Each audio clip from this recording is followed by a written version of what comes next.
নমস্কার আমার sunflower family, তোমরা সবাই কেমন আছো? আশা করছি সবাই ভালো আছো। আগের ভিডিও তোমরা দেখেছো, আজ বাড়ি ফিরে যাব বলেছি।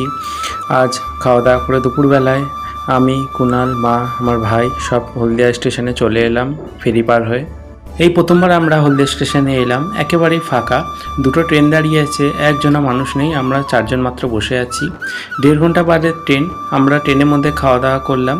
খাওয়া দাওয়া বলতে আমরা বাড়ি থেকে ভাত খেয়ে এসেছি, ওই cold drinks, chips, biscuits, cakes যা এনেছিলাম। দুপুর 3টে নাগাদ ঠিক টাইমে আমাদের ট্রেন ছেড়ে দিল। আমাদের ট্রেন থেকে নামবো আমাদের সময় 6:30 সাঁতরাগাছি। অনেকদিন বাদে আমার রুমটাকে দেখছি। আমার মেন চিন্তা ছিল আমার গাছগুলোর জন্য। এগুলো সবই ইনডোর প্ল্যান্ট, তাই বিশেষ কিছু ক্ষতি হয়নি, কারণ 1 সপ্তাহ জল না দিলেও এরা ভালোভাবে সার্ভাইভ করে নেয়। পরের দিন দুপুরবেলায় আমার ভাই বোনেরা সব এসেছে। জানতাম আমার বাড়িতে আমার ছোটো ছোটো ভাই বোনেরা আছে, মামাতো ভাই বোনেরাই, শাইনা, আহিল, শানিফা, তাদের জন্য আইসক্রিম আর তাদের জন্য কিছু নুডলসের প্যাকেট নিয়ে এসেছিলাম।